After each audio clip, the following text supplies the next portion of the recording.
I've just enabled the audio capturing, so if any one of you wants to go and see on Twitch if you can hear yourself when you speak, that would be very nice.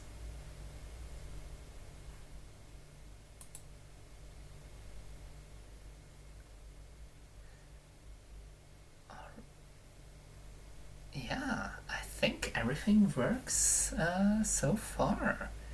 Great.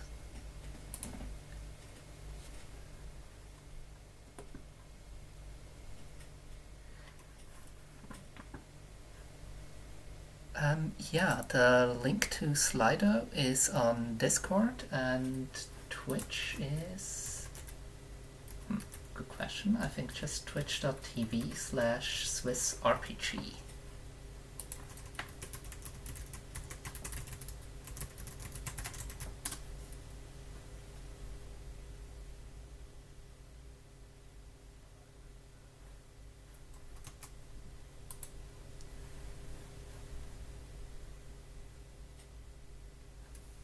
Oh, is...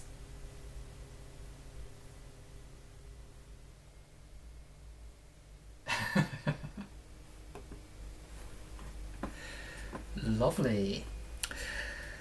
Alright, so why don't we get started? I don't really have much prepared. I'll just thought I'll give a brief introduction and then we'll switch over to Q&A and see what we can come up together with, especially in regards to macros and templates. So, basically on Roll20 I just created a new game, and what's probably one of the most important thing is to set the character sheet. This we will set to D&D 5e by Roll20, which is kind of the default one. There is also the shaped character sheet that apparently is very good and has much more options, is much faster. However, I didn't really find the time to read myself into it too much, so for now we'll just use the default 5e one. And just launch the game.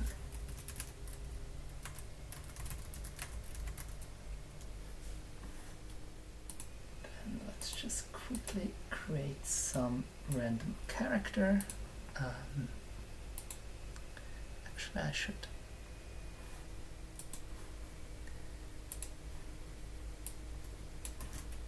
So I'll just name this as one of the characters that I play in a game. Well, actually it's a retired character, but it's very important to name it exactly the same as the character you have on D&D Beyond, including parentheses and quotation marks and everything, because that way it can be connected by Beyond 20 and you can do nice things with it. Now,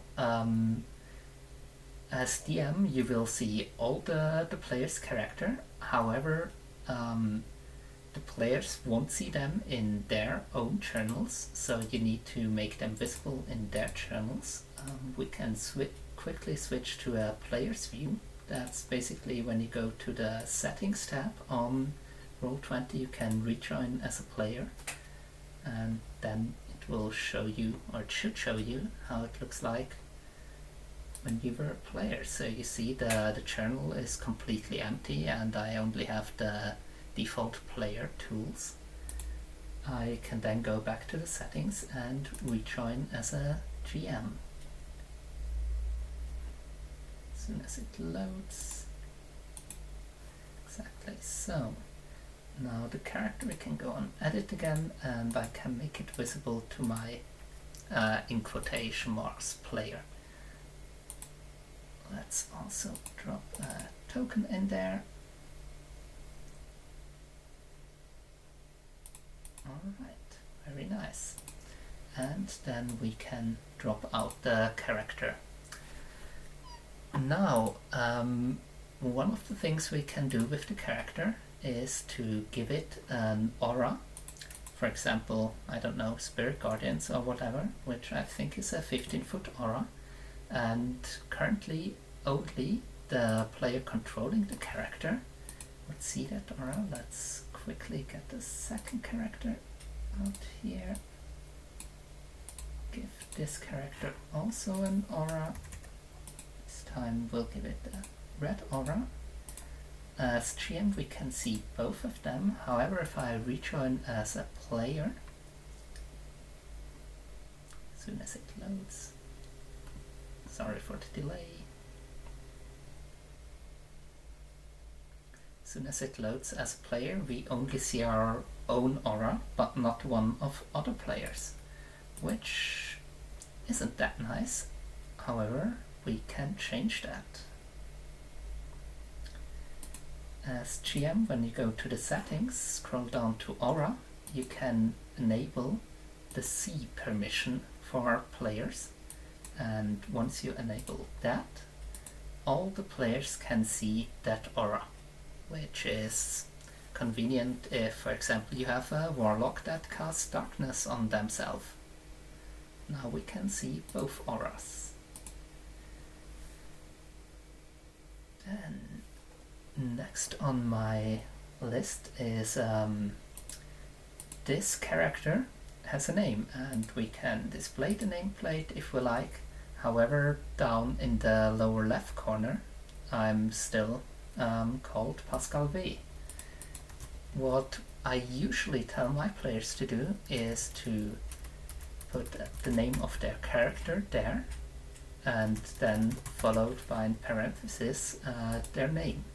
This way, DM can on a quick glance, and also the other players can on a quick glance see what's the character's name and who is playing which character. Another thing you can do is, oh, and that by the way is in the settings tab. In the chat tab, you have a drop down that says as, and here you can switch to your character and it will automatically switch the image to the token that you have for that character.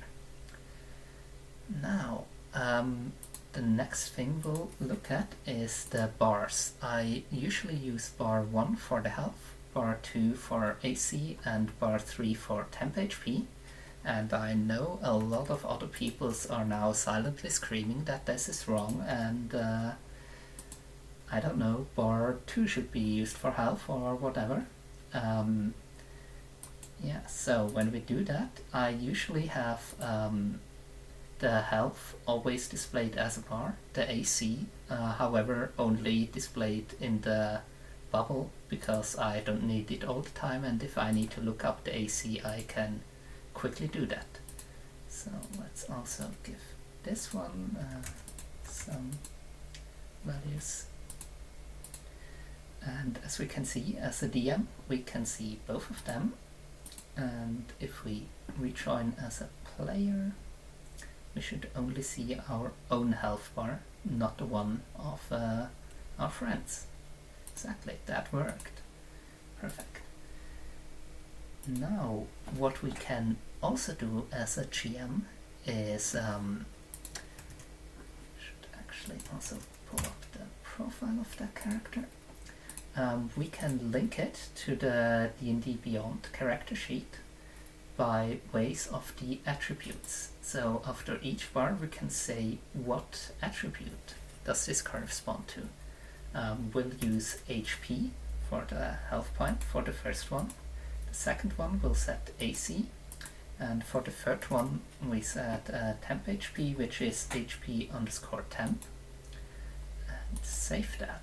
So now we have here the character sheet of the character, and remember it has to have the exactly same string for the name as well as for the name in here. And now what we should be able to do is, if we for example take 5 damage, it should, and it did, automatically calculate our new health here.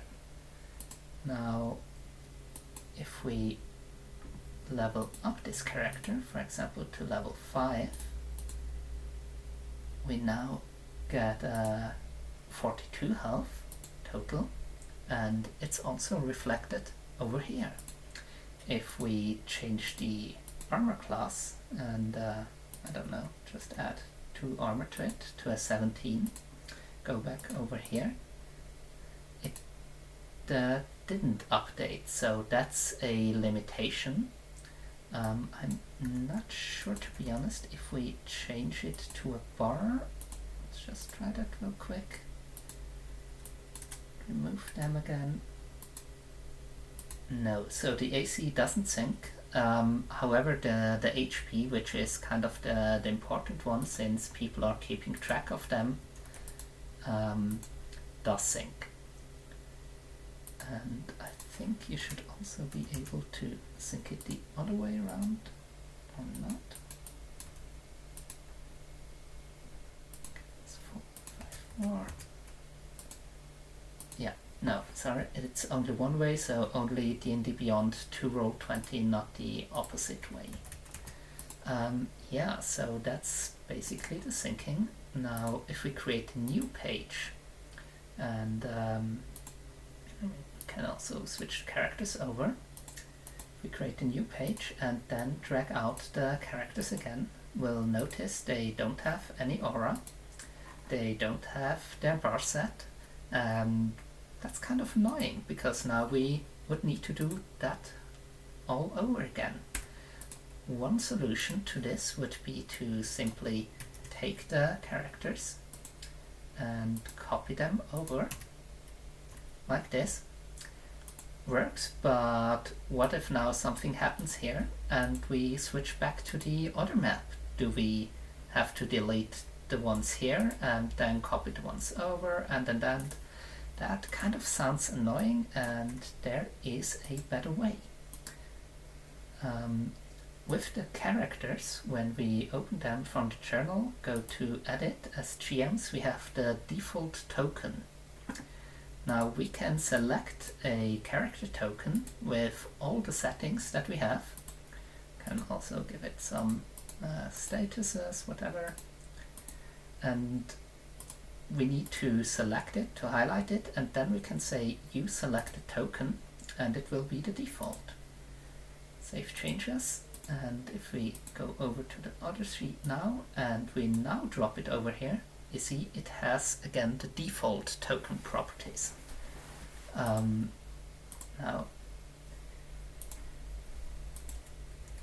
if we give us here 5 more HP and then go back, we see it also updated it over here because it's the same default token, so stuff will carry over. Let's get rid of these conditions and get back over here. However, the conditions, they stay. So every time we drop ourselves out here, we'll get the default conditions. If we want to get rid of them as the default stuff, we have to drop out or take them away from the token, open the stuff again, remove the current default token, and just set the one without anything as our new default token. Save changes, and now if we drop out our token, we don't have the conditions anymore.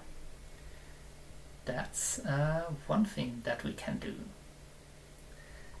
Then another thing that we can do, if we use our measurement tool, default it's set to snap to center, so if we start measuring it will always originate in the center of a square and go there. We can change that and say snap to corner, so that way it will always jump to the corner directly. Or we can also say no snapping, and yeah, as you see we can just measure wherever we want. By default the other players in the game see this. We can however hide this from the other players, so other players wouldn't see what I'm measuring now.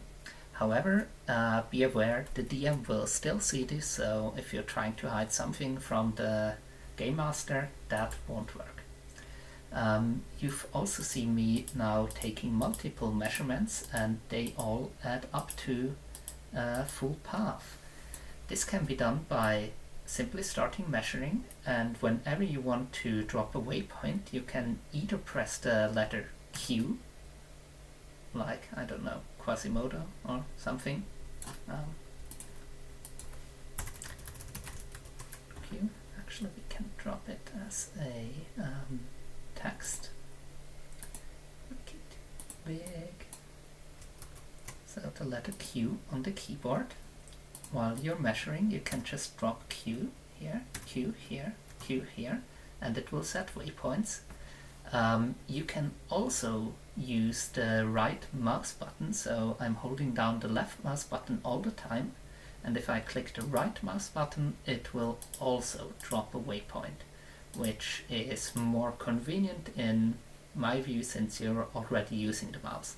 However, if you're using a laptop with a trackpad or anything like that, then you can just use the keyboard and press Q on there. The same thing works also for moving your token. So instead of me measuring, hey, okay, that's 25 feet, cool, so I drop it down here, I can also start to drag the token, then click the right mouse button, and it will immediately set a waypoint at the starting position. See, oh yeah, okay, I could go 20 feet to here, then 35 feet, it's for a total of 50 feet here, and same again, either I can use Q or I can use the right mouse button. For me, it will drop the token directly there, and for all the other players in the game, it will actually walk the whole path that you selected, and they will see where you've gone through. Another nice thing you can do with the mouse tool is if you long press somewhere, it will indicate to the other people that they should look there. Now the DM can also center the map while indicating. If you hold Shift and then indicate something, the whole map will center itself on that point, and also the map of all your players that are on that page will center themselves. So assuming you have a big map and there's a lot of darkness or whatever there, and the players start on a black spot on the top left, and you already unveiled some stuff on the bottom right corner and place their tokens there, you can just hold Shift and then indicate, and not only your map but also the map of your players will move down there. Now to get around the map, sure, you can just use the scroll wheel to zoom up and down. You can hold Shift and then the scroll wheel to zoom in and out, or you can also use the plus and minus symbol on the right top side. Now if you hold Control and what did I say, Shift or Control to zoom in the map and out, it's holding Control and using the scroll wheel. However, if you by accident hold Control and use the scroll wheel while on the chat part, the whole website will scroll, which is kind of not what you want, and it's difficult to get back exactly. Now, one thing you can do, you will see in most browsers there should be a zoom indicator in the bar, and if you press it, you should go back to normal. Or you can press Ctrl and 0 to reset it back to normal. Or usually there should also be in file, in view, there should be a zoom in, zoom out, and actual size, which also resets it to normal. What else do we have? So if you're zoomed in and you want to go to the right, I mean, you can still use the scroll wheel to go up and down, and you could either use the bar down at the bottom of the screen to scroll horizontally. You could switch to the pen view tool and just drag the whole map around, or you can use the normal select tool, and instead of using the left mouse button you can use the right mouse button, and while you're holding it down it will automatically transfer in a hand that grabs onto the map, and you can also move the map like this. So that's the basic of using the tools. Now if one of your players has moved a bit and maybe they only had 15 feet or 20 feet of movement, but you're not sure where exactly they started their movement, when you have any token selected, you can press X and it will show you the path that that character token has taken, and also how far it was. Now it was 27.7 because it was in the middle. If we use a properly placed token like this and press X, we can see exactly the path it has taken. Unfortunately, it's only the last movement, so if your players go like, oh, I'm going 5 feet over here, I'm going 5 feet over here, 5 feet over here, it will only show you the last step. There's that. Now, if you want to see a character token a little bit bigger, you can press, for the movement to see where it moved. That was X to move it around, then to see how far it moved. And if you want to look at a token, you can select it and then press Z. That way you see the token bigger, and you can also right click it and, for example, copy image location. Now your players won't see that, but if you have a token for a monster, you can open it bigger for yourself, right click, copy image location, and you could simply paste it into the chat, and then people can open it in a new tab and look at it. You can also use some markdown syntax here and post a picture. So we need to give it in a name in angular brackets. The name won't ever be displayed, and then we follow it by normal brackets with the URL we want in the middle. Currently that won't work. Currently if we post it, it would just show picture, and if we click on it, it would take us to the link. Now if we want to embed it as a picture, it's important for Roll20 to end with .png, .jpeg or .gif, and sometimes they end with question mark and some random number or whatever. What we can do is we can just add #.png at the end, which is a small trick to also display all these pictures in here. Now, if we have set up character sheets for whatever we're using, we could hold Alt and double click them to get to their character sheet. Now obviously I haven't set up anything for them, but it's very convenient if you have monsters prepared on Roll20, for example, because you bought one of the modules or whatever, because that way you can, instead of looking them up in your journal and clicking on them and see their character sheet, you can just Alt and double click their tokens to directly get their character sheets. Now if you have a few different monsters or characters, your screen can become cluttered with all of them, and one option is to open a new tab or a new window and basically just use that for your character sheets, maybe also on a second screen.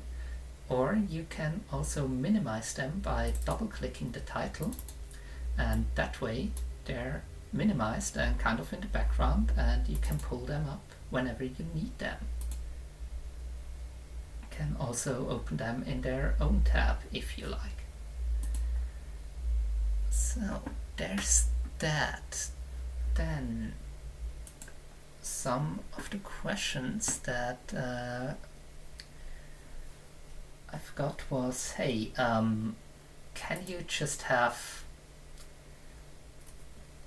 weapons that don't really exist, like homebrew stuff? So obviously what we can do on D&D Beyond is take whatever weapon we like, click on it and have the pop up, and then we can go on customize and we can override it. Maybe it has a +5 to it, and maybe it does 3 extra damage, and maybe it has the name of Fubar. And whenever we now use this, it will show up with the name of Fubar, has a +5 to hit, and has the damage bonus that we set. However, sometimes you want something truly custom. Now you can also do that by just clicking on Manage Custom, and then we'll have a weapon, and click on it, click on Edit, and we'll name it our amazing custom thing. And I don't know, it's melee ranged, it has 1 die of size 8. Oh, actually let's make that 3d8, and the damage type is acid, and oh yeah, we'll also have a dex save with a DC of 17. It has a range of 5 feet. Oh, let's make it 10 feet, that we have some reach. And we'll also say display as an attack. That way it will show up under the actions. We have to scroll down to others, but then it shows up here and we can just use it, and as you see it will show up with the hit. It rolls 3d8, it has a dex save with DC 17 associated, and yeah, there's that. So let's check Slido if we have any questions. Yes, we do. So, can I copy the character sheet from one campaign to another on Roll20? Can I copy the character sheet on D&D Beyond on Roll20 so everyone can see it? As far as I know, you can import characters on Roll20 to different campaign.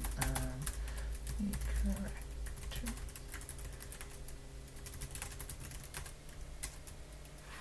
That sounds promising. Right, character vault.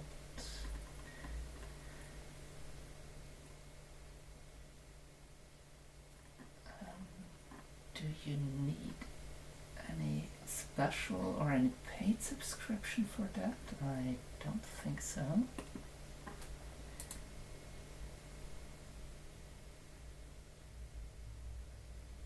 So import existing character.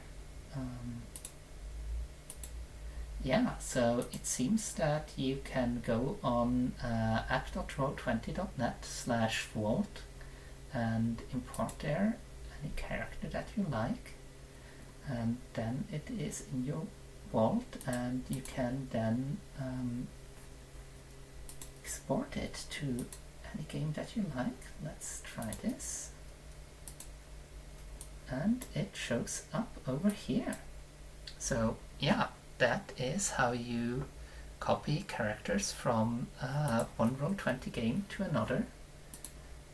And I'll make sure to, I will create a Google Doc with all the questions and answers, and all the macros and everything afterwards. Probably will be tomorrow or Monday until I get to it, but I will definitely include that. So then the next question: how should a DM deal with players that move their token to get visual without dropping it so you can react? I assume this question is for dynamic lighting, which is a paid feature. This you do by going to the page settings and then say movement. No, wait, that's not this one I meant. It is by going to page setting, then to the dynamic lighting settings, and if you have dynamic lighting turned on, you want to enable update when token drop. That way the lighting will only update if they release their token, so they can't just move it forward, see around the corner, and move it back without you knowing.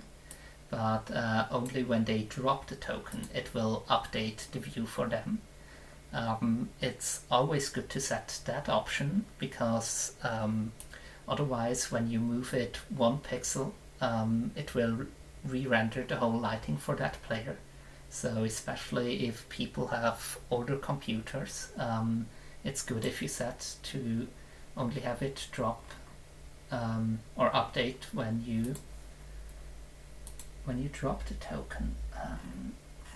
Now I think you can set this in the default settings. Just get back out, back to the game. So under settings, game settings, I think you should be able, see, dynamic lighting somewhere. Maybe I'm not able.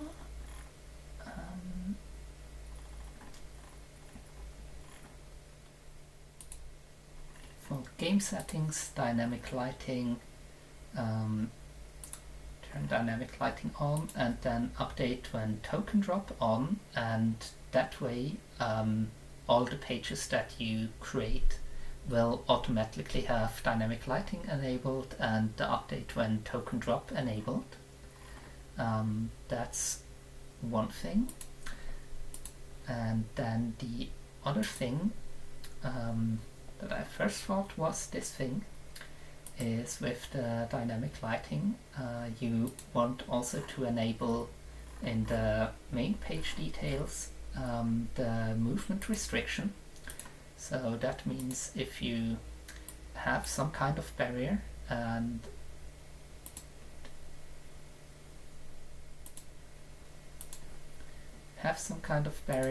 you also have some dynamic lighting to restrict the player from seeing through it. As a GM you can still walk through, but as a player you can't. So let's give this character some dynamic lighting. I don't know, 60 foot dark vision, dimming after 5 feet. And then let's rejoin as a player.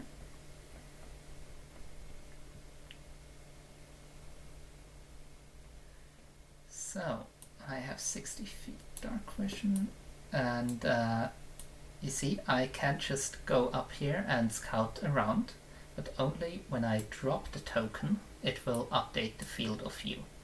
I guess that's what the question was, and now since I disabled walking through walls, I can't just go through here, but I will actually have to move around as there's something blocking the token from going through. I hope that answers that question. If not, please add another question. Making the health bar visible to the other players. I think you can. Yeah, you can. Similar to the aura, you can go to the health bar, and over here with the 3 dots you can enable the C, and that way you will have the health bars. However, now I think only the health bar, not the... Let me just use this one here. So let's say 20 health, and we'll make it visible to the players. Switch over to our player view.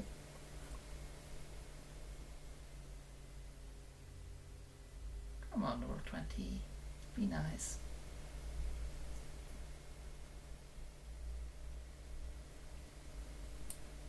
We have dark vision, yeah, and now we see their health bar, but we don't see the exact values in their health bar.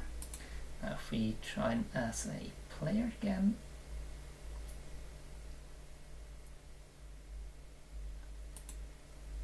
or as a DM, sorry, not as a player, we can also say the text overlay visible to everyone. If Roll20 lets me do that. And that way, when we rejoin as a player, we'll also see the 20/20, or we should see at least. Let's see if it works. Yeah, exactly. So you can control how much information a player gets about the health bar. Do they see the numbers, or do they just see the colorful bar and basically get a percentage more or less? Yeah, so that's something you can do, and except for the dynamic lighting,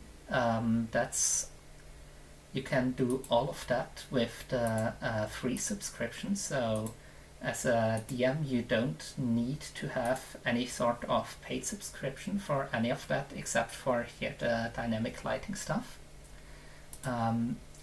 You can also hide areas as a DM, so if you wanted to hide this area behind the wall,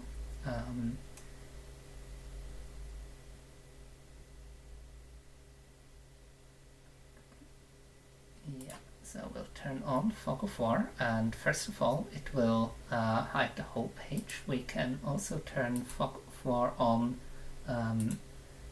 in the lighting settings. However, usually when I used it, I was too lazy and just clicked on hide areas, did anything it asked me, do I want to turn it on, and then we can reveal areas to the player again. So let's reveal this part here, and the players can now only see that. Let's rejoin as a player to see how it works. So all the stuff that we have hidden is hidden, and the players only see what is revealed. That's the default lighting, and I think you should, yeah, you get that with the free subscription. And now if your players move somewhere, you just need to reveal areas for them manually.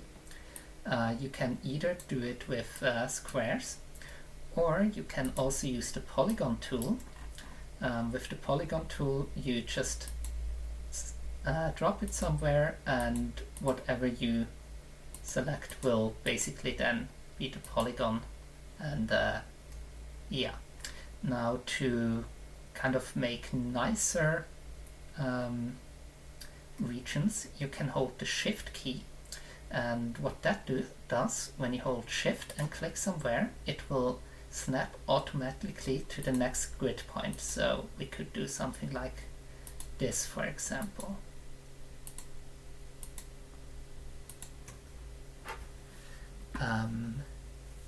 So yeah, that's about visibility. I hope that answers this question.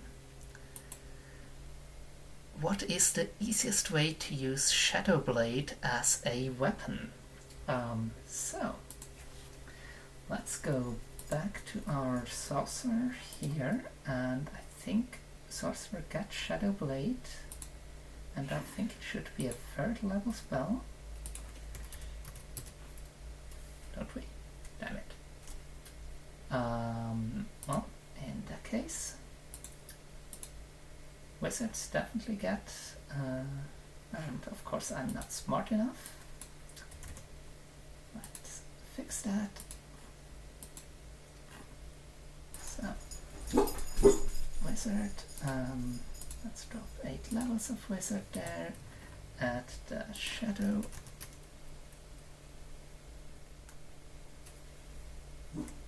Why don't I get the shadow right?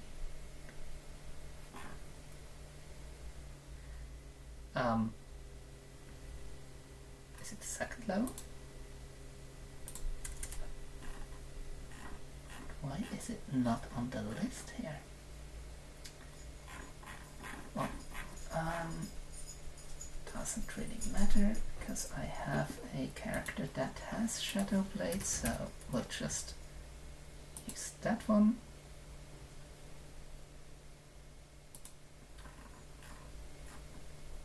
So, yeah, so we can pull up the spell on D&D Beyond. Now, if you click on cast with a spell slot, it will automatically mark off a spell slot here for you.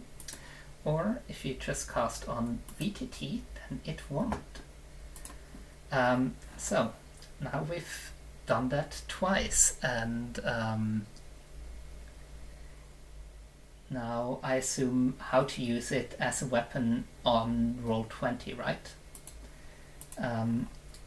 If we do anything and we like what it rolled, or we don't like what it rolled but we like how it rolled it, we can simply go to the chat and press the up arrow key, and that way it will show us the last thing that we did. We can copy this out. Let me pull up a text, and yeah, that's basically a template in Roll20. With the D&D 5e sheets, we get 3 default templates. We get the attack damage, we get the attack, and we get the damage once. I wasn't able to find any good documentation for what exactly that they provide. I mean, they obviously talk about what the sheet can do and cannot do and everything, but I didn't find a list of all the abilities. So what I usually do is I'll just use it from D&D Beyond, see what it does or how it looks like, then press the up arrow key in the chat, so I will get the last command that has been executed, copy it over to a text editor, and then in here we can change stuff. So this was now a roll without any advantage or anything, so if we want to see how it looks with advantage, we can on D&D Beyond hold the shift key to roll with advantage, or the control key to roll with disadvantage, and I think alt would be for default roll. We can take a look in the Beyond 20 settings, and they have the hotkeys here, with shift for roll with advantage, control roll with disadvantage, alt for a normal roll, and we can also add a new hotkey. For example, if we hold A, we want it to I don't know, what do we have? Is there somewhere the sharpshooter? Alright, so let's save that. Got Shadow Blade again, so if we hold shift it shows us the plus sign, and if we do that it will roll with advantage, or at least it should. I didn't like that for some reason. Let's reload Roll20. I think it rolled, but it didn't roll with advantage, which is weird. Now we'll need to wait for it to reload. My bad. So if we hold shift and cast it.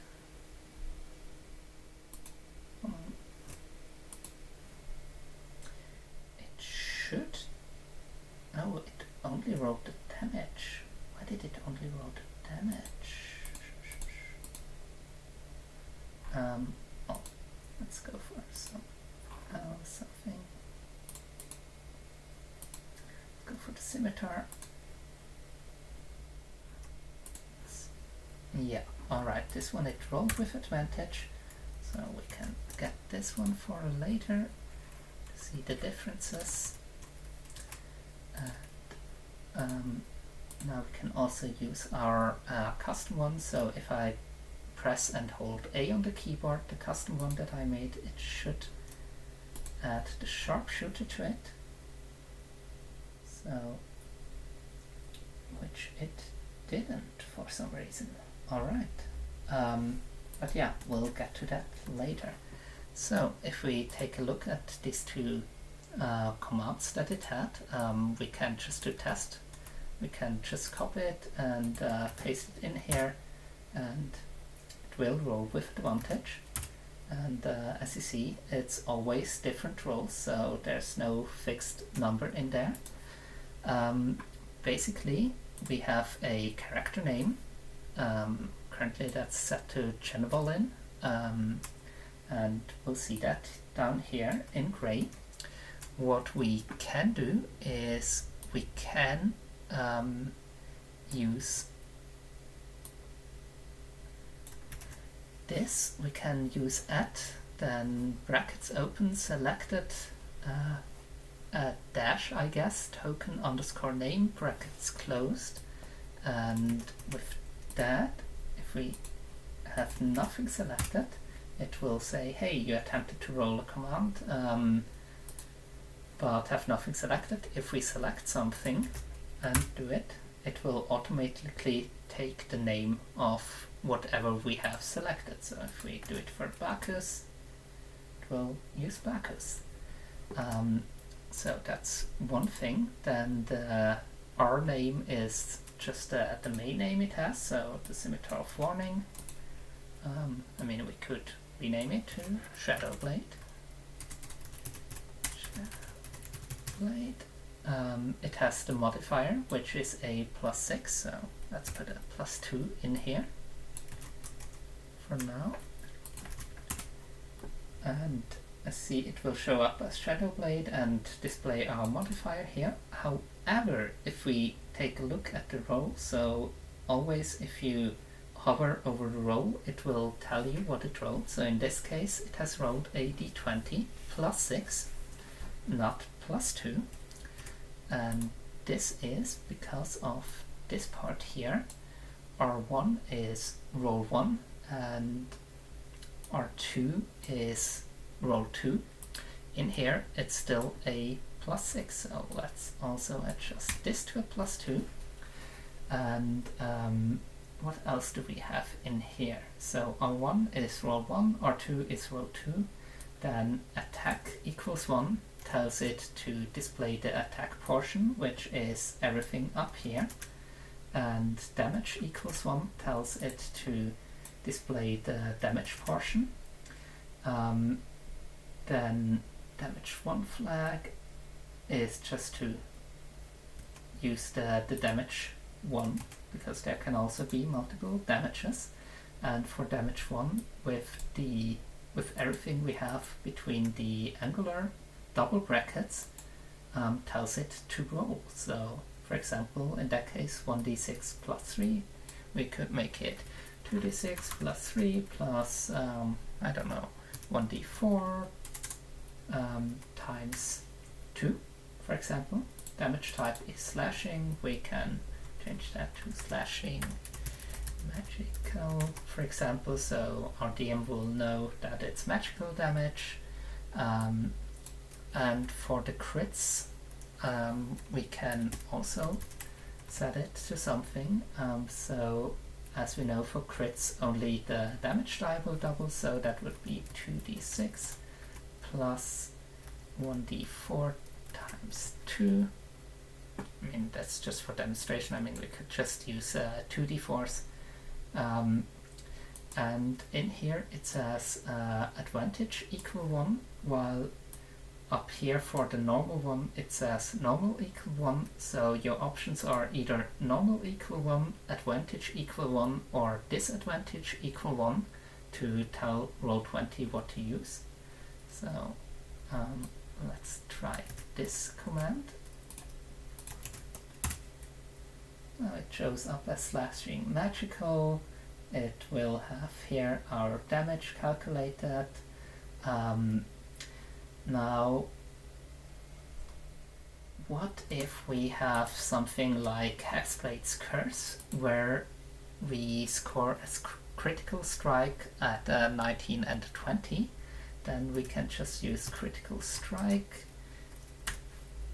greater than 19. Somehow the greater is interpreted as greater equal 19, but we don't really know what the people at Roll20 are thinking.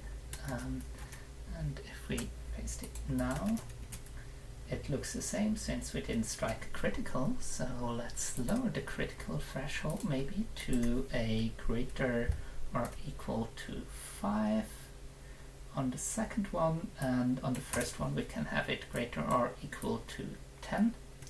It doesn't have to be the same thing.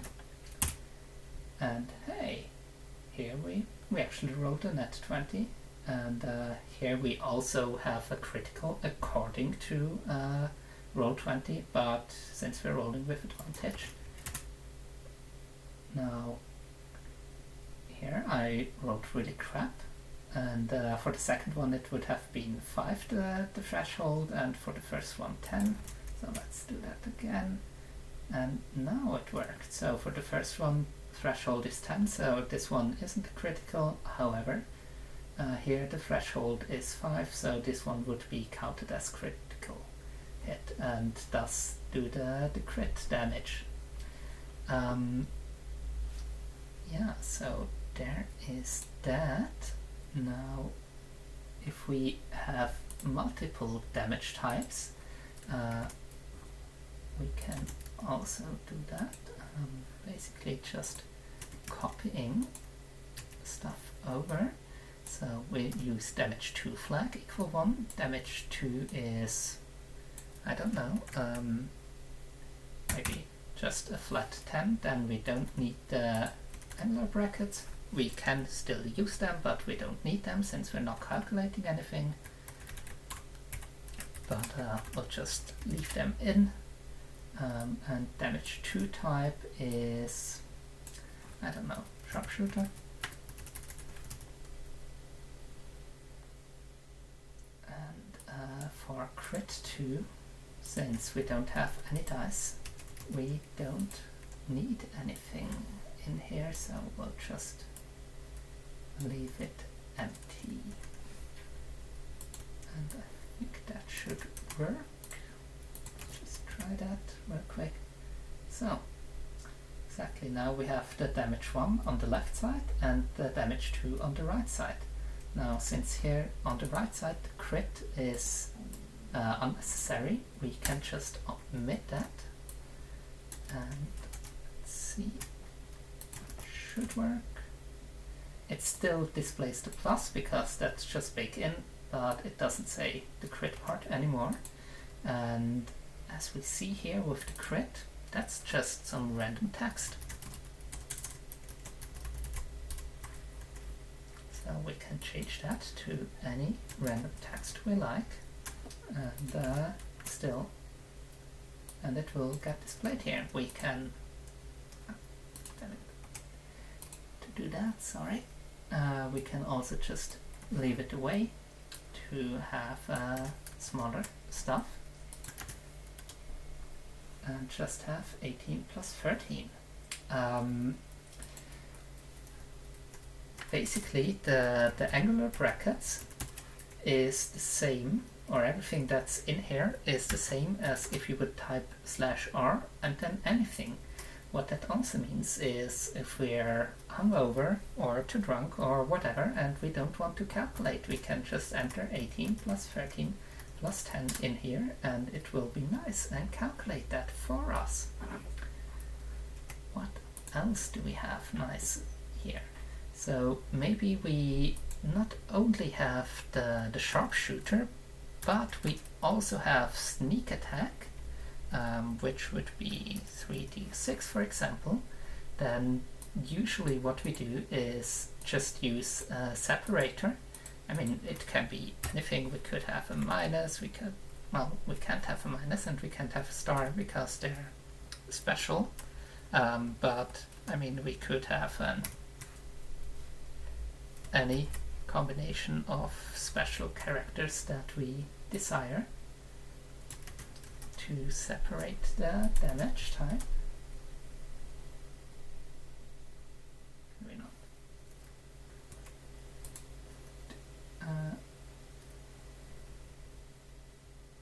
That was for damage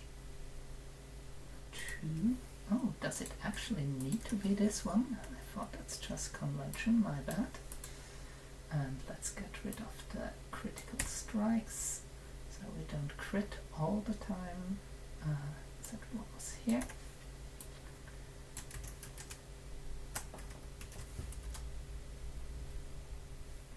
That's weird. Let me quickly look up in my notes. I thought I had something like that done before. Oh, yeah, my bad. So, if we want to separate different damage types, they need to live in their own calculations. So, we'll calculate 10 and we'll calculate 3d6s and just use it as a separator in between the calculation. And this way they're getting nicely separated. Now, however, we only see sharpshooter there, so what we'll do here is we say, hey, it's sharpshooter, and then sneak attack, like this. We'll also say, hey, the first one is sharpshooter, the second one is sneak attack. Alright, so, however, we don't have the -5 to hit currently for the sharpshooter, so what we can do is add here -5 and then add in here -5 and of course also here -5 and now we'll have the +2 and then -5 for the sharpshooter calculated in here. However, we might not want to use this all the time and we don't want to copy it all the time, so what we can do is go to the Collections tab, add a macro, we'll call it Sharpshooter Advantage, paste the stuff in here. We can of course test the macro and it will be rolled, and then what we can also do is we can say show as a token action. What that will do, whenever we select a token, it will show up to the left here and we can roll it from here. Instead of the token action, we can also set it in bar and activate here the show macro quick bar, and that way we have all the macros. So we have sorry. Actually, that's fine. Don't need anything of them. We have all our macros down here in the bar, and we can reorder them by simply dragging them here in the dark gray stuff. So, exactly. We need something selected since we said it's a since we using selected token name. So if we get rid of that and just have here my name, then we can use it without anything from the macro bar down here with my name. Exactly. Now, what we can also do as a GM is we can make it visible to other players. We can say to all the players, and if they're set as token actions, all the players will see them automatically. if they're not set as token actions, then you need to tell your players to go to the Collections tab, activate the macro quick bar, and actually enable them. One thing that I like to do with my players is to roll death saves secretly. If a character goes unconscious, then, well, he's unconscious, or she, or they, and they maybe roll a 2 on their death save. And the other players will know, hey, they have one failed death save. And they will continue fighting, and then maybe the character rolls a 12 and a 15, so they will know, hey, they just need one more success and they're fine, so we can continue fighting. However, that's kind of metagaming actually, isn't it? So what I like to do on the table is to pre-roll a bunch of d20s and number them. So I don't know, let's say I get like a 5, a 15, a 17, a 7, and so on, and then I'll have my players roll their death save. However, they don't take the number they rolled. I look up what number, for example, they rolled a 3, so I would look up the second number on my death save chart, which in that case would be a 17, and then I'll keep track of their death saves for them. That way they don't know themselves if they succeeded or not, and also the other players don't know, and it leads to the players being way more cautious and trying to get their fallen colleagues up as fast as possible, as they could be bleeding out while they're still fighting. Now, if you want to do this with a template, first of all, we could go over and first of all we could take away all our health, so we get the death saves. Click on death save and it should roll us a death save. Hey, I'm up again, how nice. However, remember, arrow key up, copy out whatever the template was, and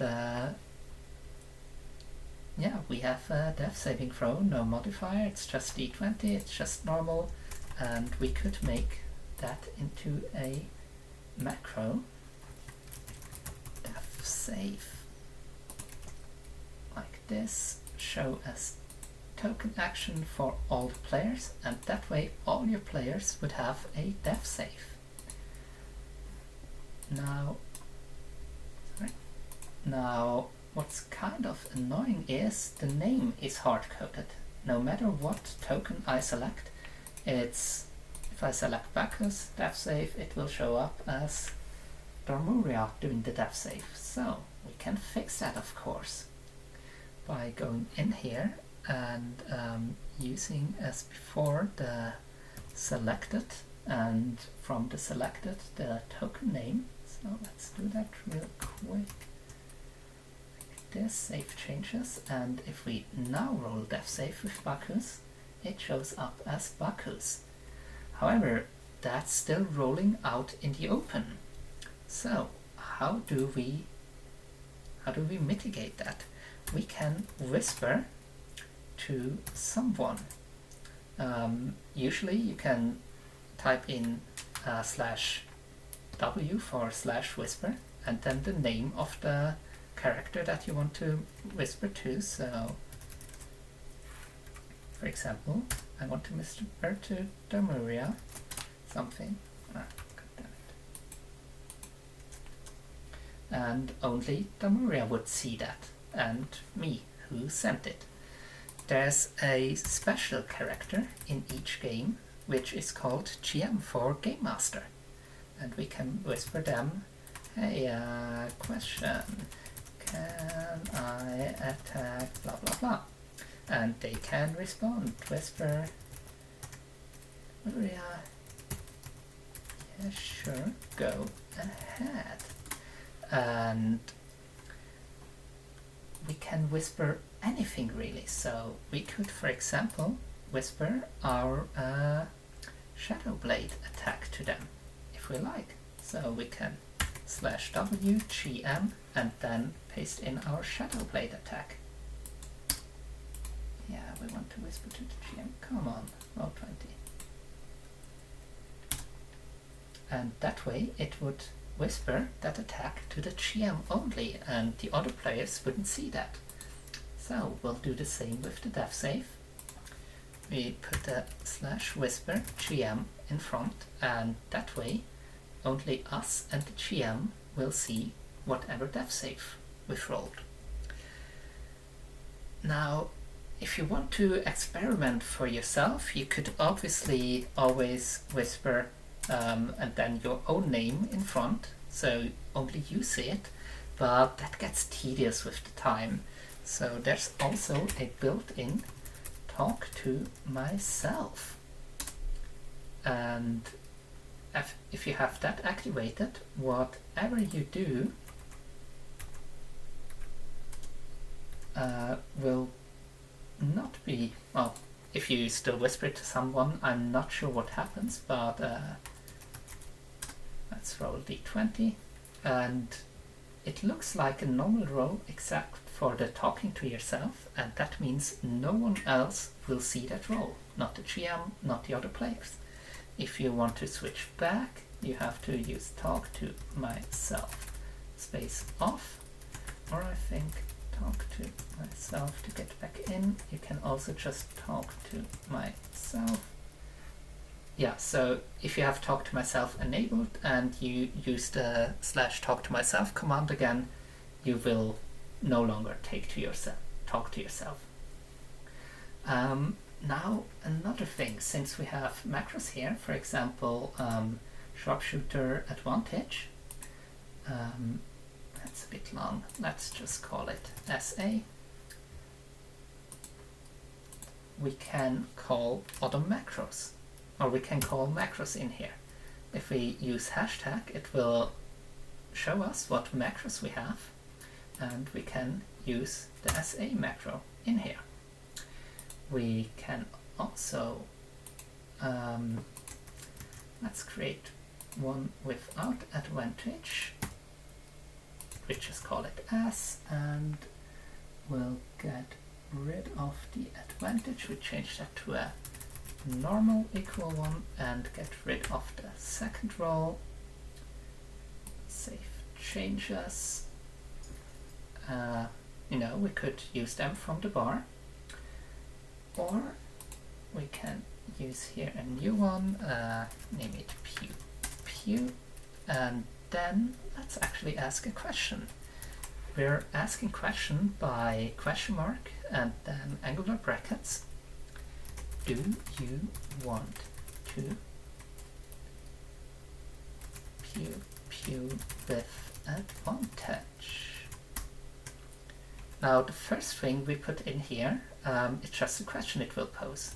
Then we'll put a dash in there, and we can add options. Yes, comma, no, comma. Now the first part, the part before the comma, is the option that we can select, and everything after the comma is what we will do. Here we can then, for example, use our newly created macros, and let's test that. Oh, yeah, okay, damn it.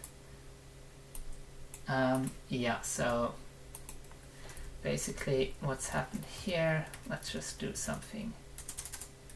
Let's just roll 2d20, keep highest one, and no would be /roll 1d20. Test that macro. So, do we roll with advantage? And you can see the first one is the yes, so that will be the first one.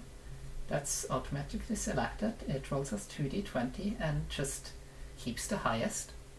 And if we click no, it will just roll 1d20. Now, why doesn't it let us use our sharpshooter? We should actually use the sharpshooter with advantage, of course. Damn it.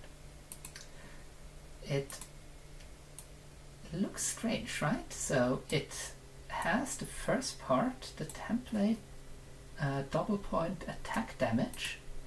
So it has everything until here, until this closing bracket. Now, and if we submit, then nothing should happen, since what it will submit is basically just this part. Now, for Roll20 macros, they have a few special characters, if I can find them.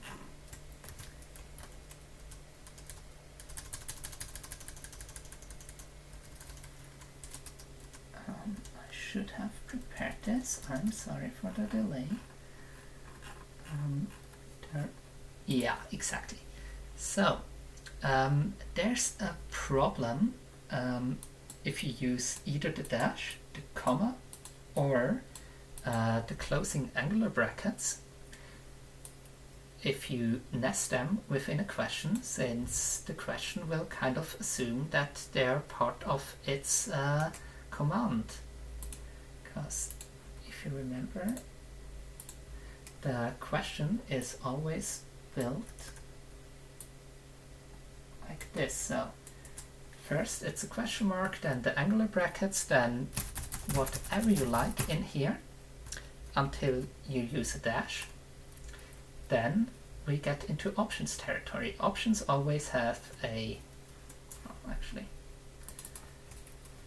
question with question mark at the end, a dash, option 1, comma, value 1 dash, option 2, comma, value 2, and so on. And if we test that macro now, we have value 2, or we have, if we go with option 1, we have value 1. If we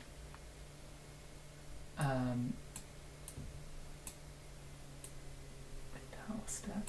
I think we can also leave away the options, and that way it will just present us with some box, and we could use here, I don't know, 3 for example, and we could do this as our I don't know, R3D6 plus, or basically, actually let's put it in front. So let's say we have an attack that does a couple of d6 plus 4 damage, and it will ask us at what level do you cast it, because it's 1d6 per level in this example, so we cast at 4th level, and then it should be 4d6 plus 4. That's if we leave it empty. But now back to the other problem that we have. If we have options here, and we would like to use something advanced, let's go with this one up here. So the simplest part is to think about what do we really want to use with a question. For example, do we just want to change the amount of d20s? Well, then it's easy. We d20s, d8s, then we can just use the question in here. So what we would do, would be just at what level question,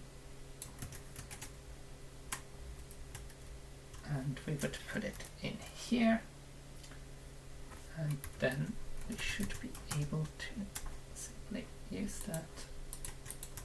At what level? So 3rd level, so it rolls 3d8. Okay, that's nice. However, if we have other questions, for example, do we want to roll with advantage? So question mark, angle brackets, Roll with advantage. Yes. And no. So what we want to do is for no, we want normal equals 1. For yes, we want advantage equals 1.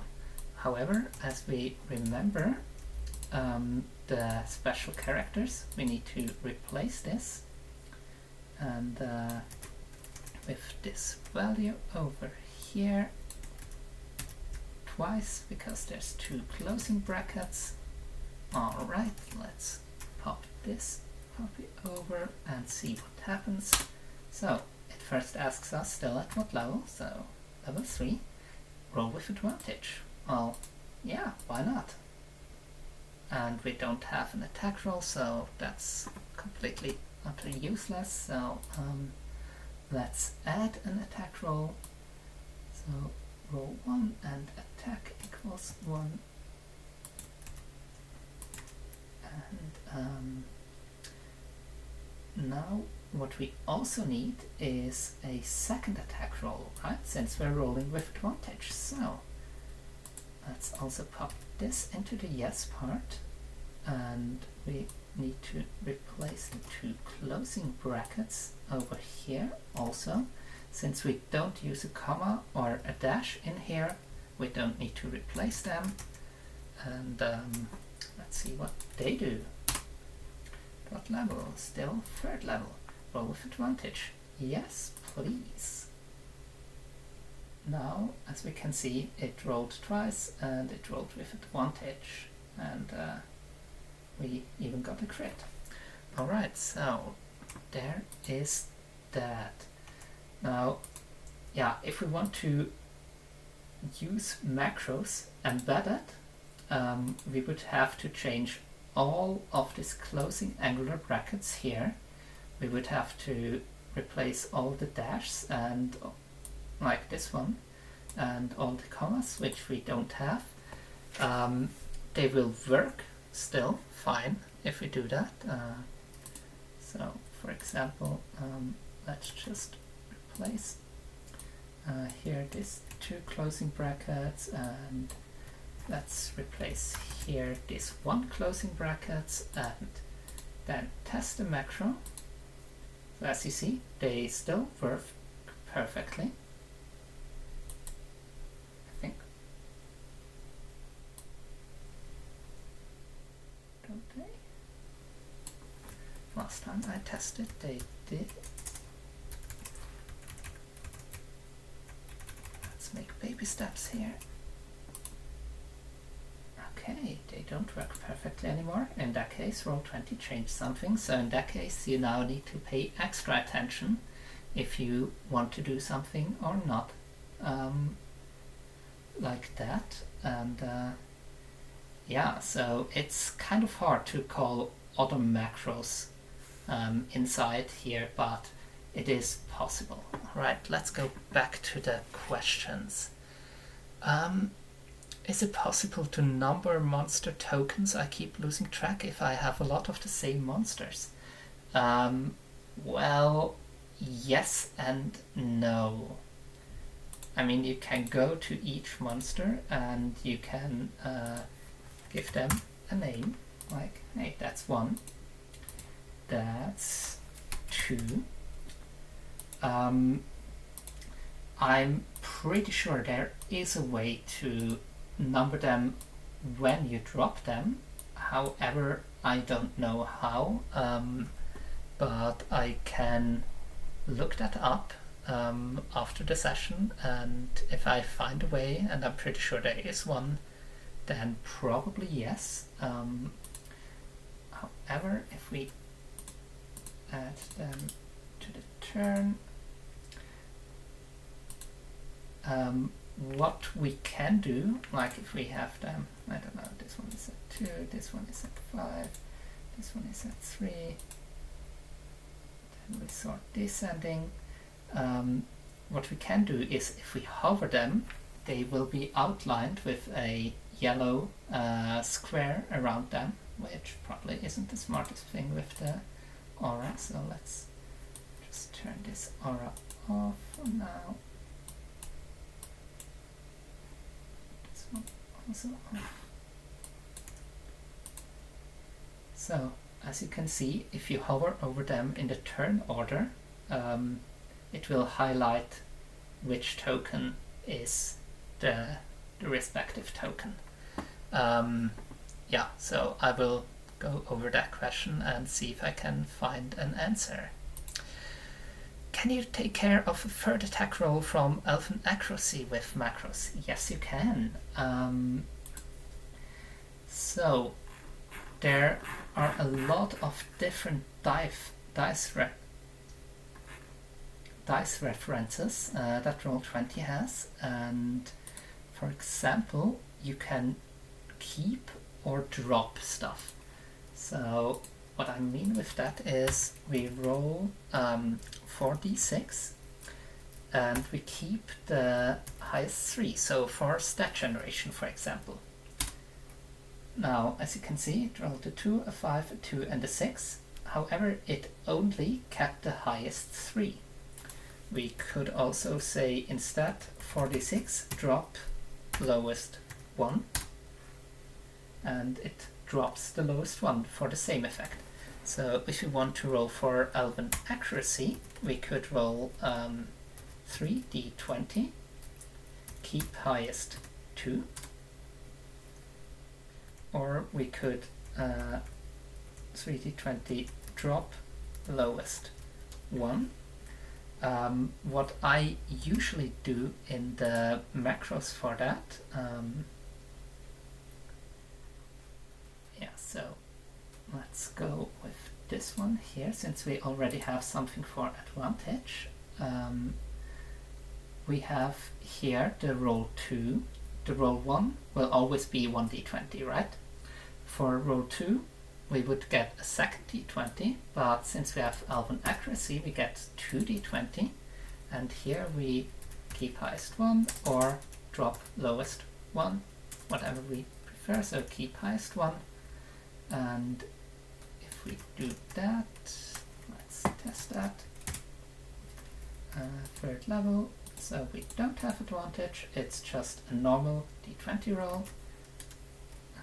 Third level, however, we do have advantage, so the first one, you can see still 1d20 roll. The second one is now 2d20 rolls. The first one would be a 14, the second one would be a 16. We kept the 16, plus 2 is 18, minus 5 is 13. So that's how you do Elven Accuracy with macros. I hope that answers the questions. How do I implement text and images into a macro? Well, text you can just implement however you like, so let's remember the def save. Let's also make I'm doing a def save, and then also on a new line /m like that. So you see, it said I'm doing def save. It whispered the def save to the GM, and it did the EM, I guess that's expression, whatever, I don't know, with the erg. If we want to implement an image, but then where do I have it? I somewhere have the macro ready for this, or I think I should have the macro ready for this. Yeah. So for images, we obviously need an image, so let's open that with the set key and copy the image location. And so basically for any link, we have link text in the square brackets, and then in normal brackets the link we want to go SwissRPG.ch. I think that's the link text, and if we go to it, it will open. I think that's, yeah, that's it. Alright, and if we want to embed an image, we still need to have some text here. However, it doesn't matter what text. what matters is that it ends with .png, .jpg or .gif. We can just append a hashtag .png and that won't do anything, and like this it will embed it. So what I usually do for myself as a GM, I will have a macro called image, and what it does is this. Now the first part is the link name, the second part is the link URL, and what I'm doing here is asking a question. I'm asking for a URL and then I append hashtag.png. So let's get this image URL, copy image location, test macro, just copy it into the URL field, submit, and there we are. Now you might ask, says GIF, does it work with GIFs? And the answer for that is, of course it does. I hope. Yeah, it does. Isn't that amazing? People can still click on it and get taken to there if they want to see a bigger version of it, but yeah, that's images in macros. So, I hope I've answered your question. We still have half an hour, so what I have on my to-do list, in case we still have time, is go over some of the advanced features. Oh, actually before we do that, let's do something else first. Let's place a battle map here, D&D battle map, Reddit. So let's just grab a nice little battle map. Oh, this one looks nice, right? So let's open it. Save image as. Not sure if you can do WebP, to be honest. Switch to the map layer, and then I guess I can just let's just drop it over, I think. Of course it didn't work. Great. Awesome, Roll20. So, alright. Do we need to drop it over to my library maybe? Nope, Roll20 just hates me today, so sometimes you can just drag and drop something over. However, sometimes Roll20 also is like, nope, I'm not doing that, I'm just open it. So let's try it like this. Oh yeah, it only accepts JPEG, PNG and GIF, so let's see what I have here. Yeah, the map 1.4.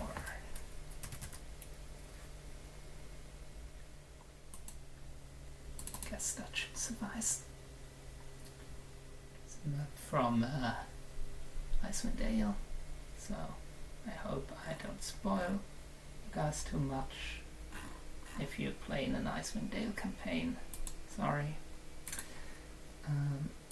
Alright, so we go over to the map layer, which by the way you can do by pressing M on the keyboard. Then for the object and token layer you can press O. Oh wait, Control O, sorry. Control M for map, Control O for the object, and the GM layer is the one in the middle, so that's just K. But yeah, we're going to the map layer, and then we'll just place the map on here. It will be small, and we'll just drag it bigger. And we see it totally doesn't line up with the grid that we have here, and that is very annoying. And well, we're not really sure would it line up with the stuff here. So what we can do when we're on the map layer is we can say advanced is drawing, and that way it doesn't stick to the grid anymore. Now, why would we want to do that? So let's make our grid a bit bigger first, so let's just put it at 75 by 50 maybe. And then what we can also do is scroll down a bit here and go for some really nasty color and set the opacity to nearly max. So what that did is now the grid is really big, and what I then usually do is scroll in a bit and just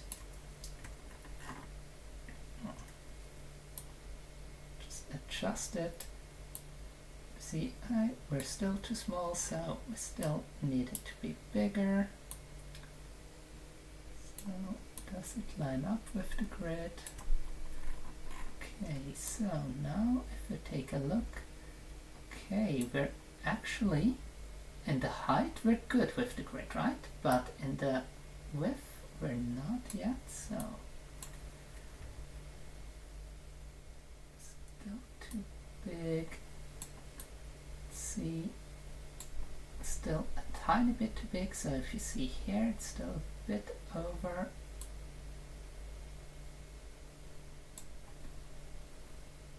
Still a bit. Let's see how that works. Still almost. God damn it, come on. Don't let me down now.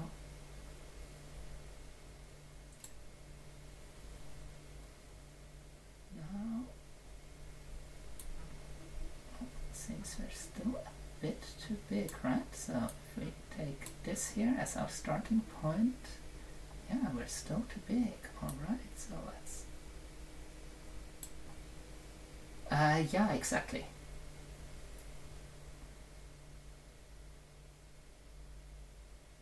Ah, great.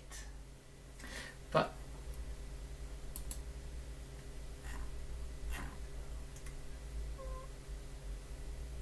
oh, great.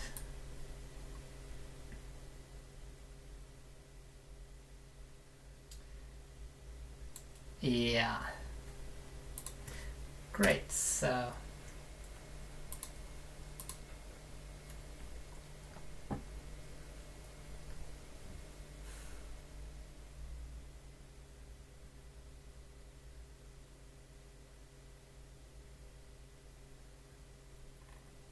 Okay, so what someone in the chat just said is since it's a map from D&D Beyond, they don't really align the maps with the grid exactly.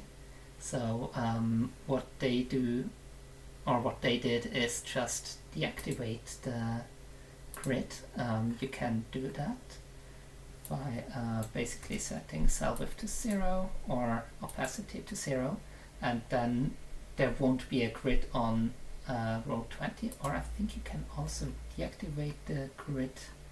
Yeah, you can completely deactivate the grid if you like. And what they had their players do then was just to count the squares manually. I mean, they won't snap to the grid anymore, but you can still count, okay, that's one grid, that's two grid cells. Yeah, so I guess it's close enough for my taste, so we can activate it, and then it will snap to the grid, which is nice. But yeah, basically that's how you try to get a map aligned to the grid, by placing it on the map layer, which Control M to get to the map, Control O to get to the object, and Control K to get to the GM overview. If you are on the layer and you want to, let's go to object layer, and we want to move that character to the GM layer, we can Control Shift K and it will move it to the GM layer, and also us. And if we want to move him back, we can Control Shift O, move him back, or if we want him on the GM layer and just go back ourselves, we can Control O and go back to this layer. But yeah, so for maps, basically you can go advanced is drawing, and that way they don't stick to the grid themselves anymore, and you can resize them however you like. Yeah, that's kind of the hardest part to get them working. Yeah, let's see, are there any other questions in the meantime? Not that I can see. Alright, so there's already a tutorial on how to use dynamic lighting, so I won't go over that. 20 pricing. I mean, I'm not affiliate in any way to Roll20, but they offer 3 different tiers of pricing. The free tier, which basically is everything that you've seen so far, except for the dynamic lighting with update on drop and stuff. They have the plus tier where you get the dynamic lighting, and then they also have the pro tier where you get API access. So since there are no other questions that I can see now, and we still have 20 minutes, I guess I could show you what you can do with the API access.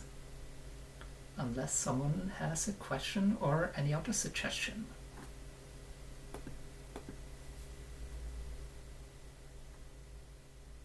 Alright, so let's do that then.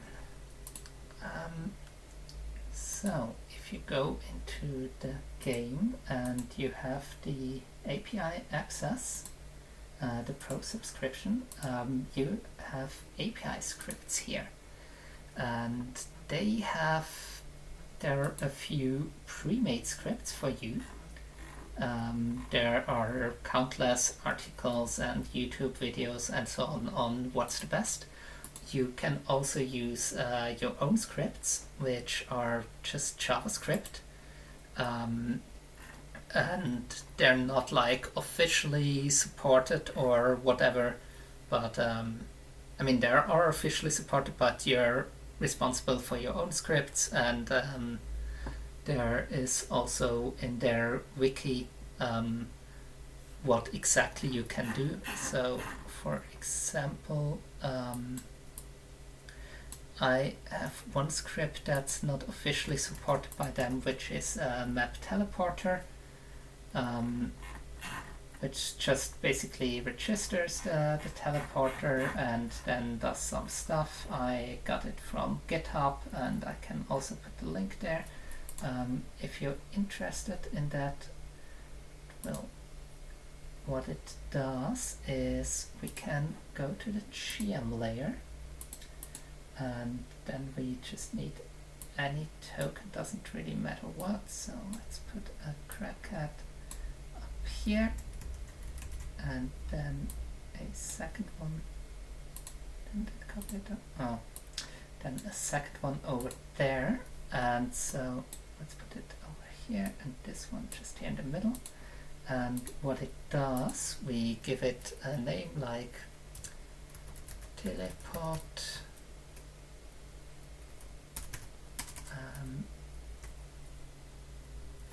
how was that? It's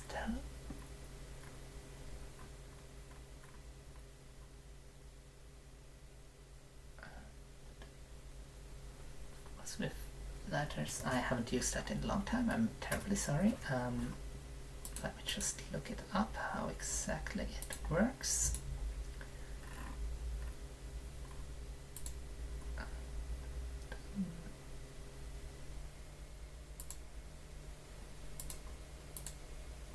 Alright. Yeah, alright. So you can give it any name, whatever you like. Then you give it 2 numbers. This is just to say how many hops are there in the chain. So in this case, we, for example, have 2 hops. And this one here would be the first one, so we give it the letter A. And then this one here would be the second one. Now, what's important here is that we give it the same base name. And this one would be hop B. And here, in theory, if a player now moves onto it, it should be teleported over there, but I think it doesn't work for me since I'm the DM, so let me switch over to player again.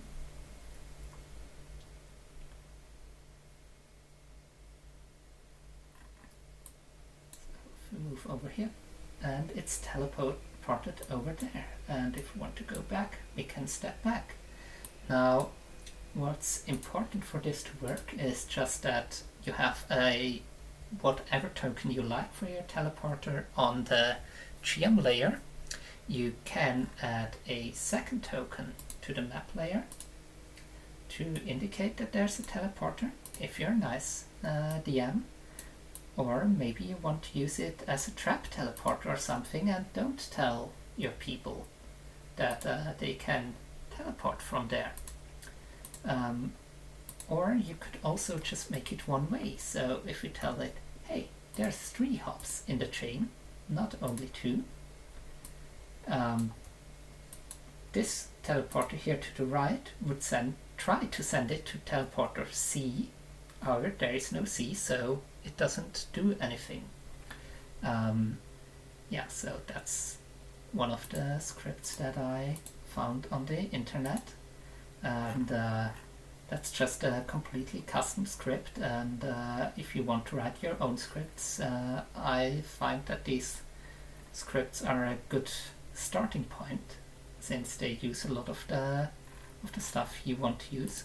However, you can also use the pre-made scripts. So one that I like to use is the combat tracker, and for all the pre-made ones you will get their descriptions, and you can simply install them by adding a script. So I like the combat tracker.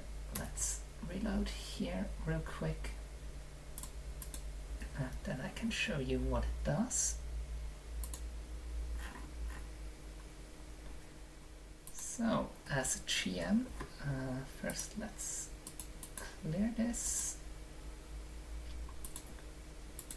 So as a GM we can use CT start to start the combat tracker.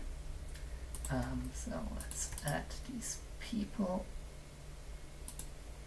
over here. So you at 5 and you at 10. So we're descending, and what it does is it indicates which person has currently the turn in the combat by highlighting it. Moreover, when you're that's not that, sorry. Moreover, it has a timer showing them the time, and it also keeps track of what round is it. So currently it's round 3, 4, and so on. If you want to deactivate the timer with exclamation mark CT, you should be able to show the menu. Doesn't work. Alright, so then we go into CT config, which for some reason also doesn't work, which is weird. Let me quickly reload, maybe that helps.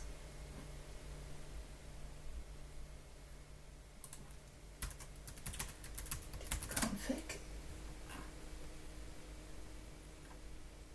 Okay, that's confusing. Give me any errors.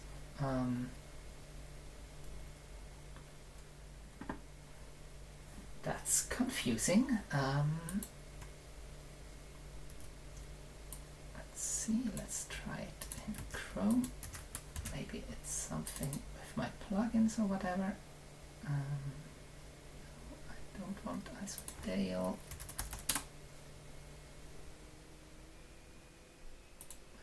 My Roll20 game.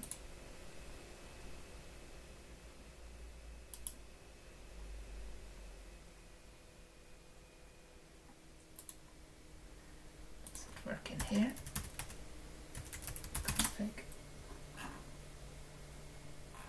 Right. It seems that this plugin is broken, which is always amazing if you want to demonstrate something. yeah, maybe let's get rid of this in case this would interfere. Let's look at some other plugins that I'm usually using. Maybe they work. So there's the status info one. Then there is token mod. Some of the plugins then called the other plugins. What else do I have?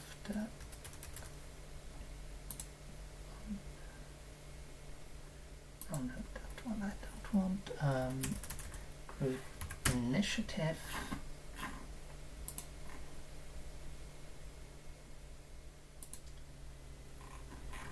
Yep. And then I also want group check.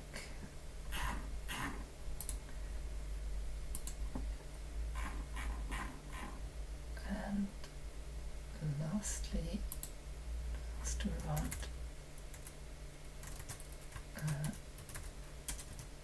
around 10 half colors. And then I think the last that I want is a custom one, like damage. Let's give that.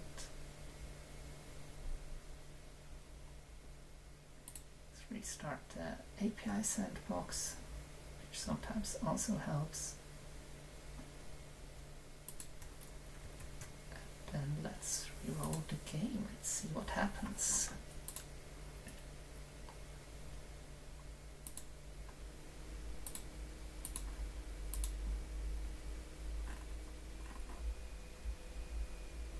Alright, so let's clear this for now. And let's create the macros for it.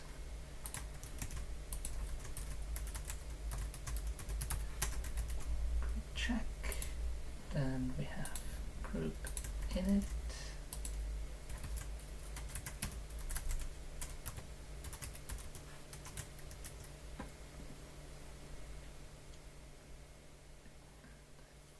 That's all we need for now. So what we can do with them is we can call group init, which will automatically add the selected tokens to initiative and also roll them. Now usually you don't want to do this for your player tokens. However, you probably want to do this for your NPC tokens, because that way your NPCs get added to the initiative and they also automatically get rolled, so you don't need to roll all your NPC tokens initiative on your own. And then there's the group check, where you can select one or multiple tokens and have them make, for example, DC 15 dex save. Damage should be 3d6 plus 2, and on a save they take, let's say, half damage, and it seems that it doesn't roll. Right, I'm confused because usually that should work, and I have no idea why it doesn't work, because the last time I tested it, it totally did work. What I can do is just use my Icewind Dale campaign that I'm running and just have here some random encounter map, let's see, with some kobolds. Right. Just to demonstrate, so we want them on the object layer, so let's put them on the object layer, and so I would select all of them, then I would roll group initiative. They're all rolled.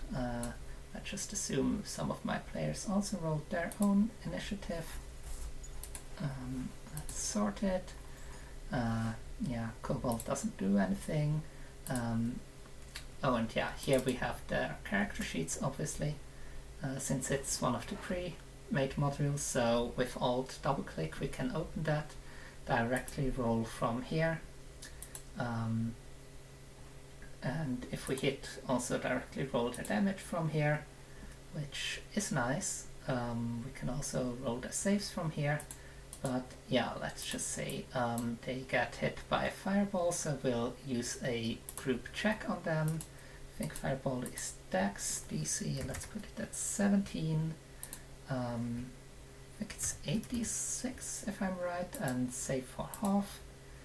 And what's then happening, it will automatically roll their saves. In that case, none of them made it, and I can click apply damage, and they're all dead. What I also have here with the health colors, instead of the health, I mean, I see the health bars of everyone, but all the others don't. So I have the script set to have an aura around them, and if they heal, the aura color will change. Well,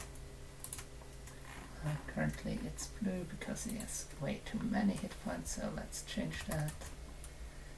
So it will go to a yellowish, and if we hit it more it will go to a more orangish, and if we hit it more, so it will give the players feedback. I do also have a conditions macro for them, which uses the token mod API script, and what's nice for this, they can, for example, let's put up the, I did want to do that. Yeah, let's give them, for example, the paralyzed condition, and it will first of all give them the corresponding icon, but second and more importantly, it will post in the chat for everyone to read what does the paralyzed condition entail. Like, hey, it's incapacitated and can't move or speak. So, alright, in that case, let's also give it the incapacitated condition. So, he can take actions or reactions, he can't move or speak. It automatically fails the strength and dex saves, attack rolls against creature have advantage, and any attack that hits the creature within 5 feet is an auto crit.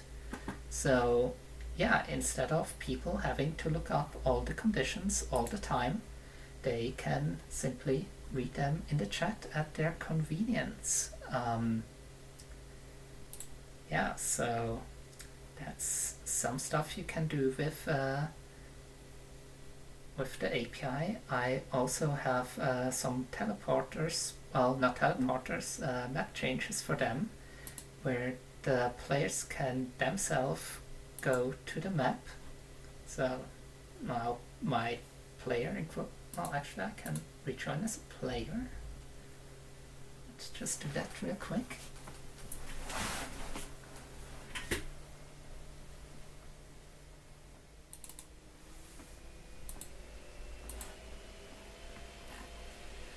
So, as you can see, currently I'm on the map of Icewind Dale here, and I'm sure it will load the resolution better anytime.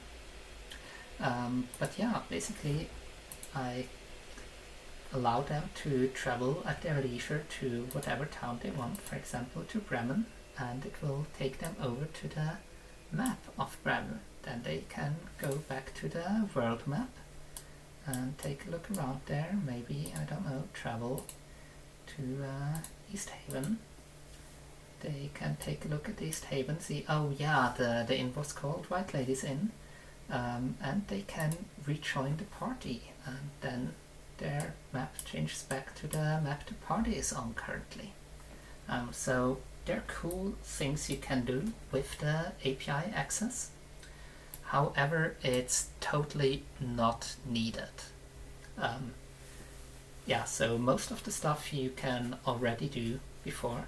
For example, for the health, you can just show the bar without the number in it, and you basically get the same from green to red. Well, actually it stays green, but you can see kind of a percentage instead of a color scale. Yeah, you need to roll initiative for your NPCs and so on, and can just select a bunch of them, since you can't loop through multiple selected targets with the macro. However, you could make an initiative macro, and which would just be looking like this.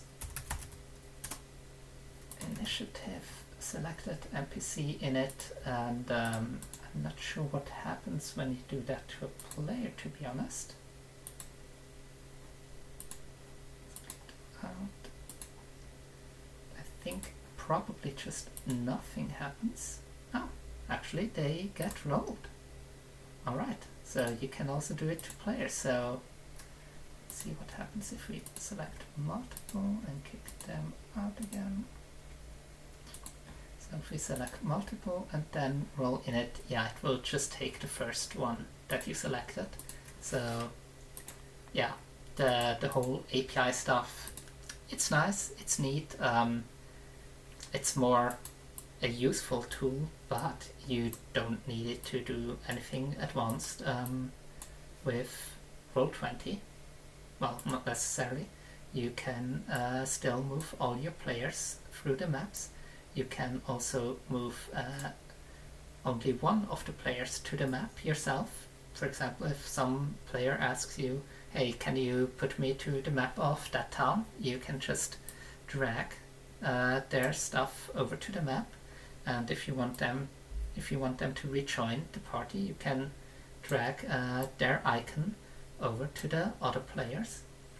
What else do we have? Now the avatar size here are regular. You could also do them large or small, or the names only, depending on your likings. If you don't like the color that you have by default, you can change that. It won't change in the drawing tool right away, but you need to click out of it. I mean, it's the same color that's also used for measuring, so if you don't like the color that you get assigned, you can always change that. Yeah, I think that's all. I forgot to check the questions. Yeah, so there are no new questions. I hope you learned something, and I'll make sure to make a quick Google Doc where you can look up all the stuff, and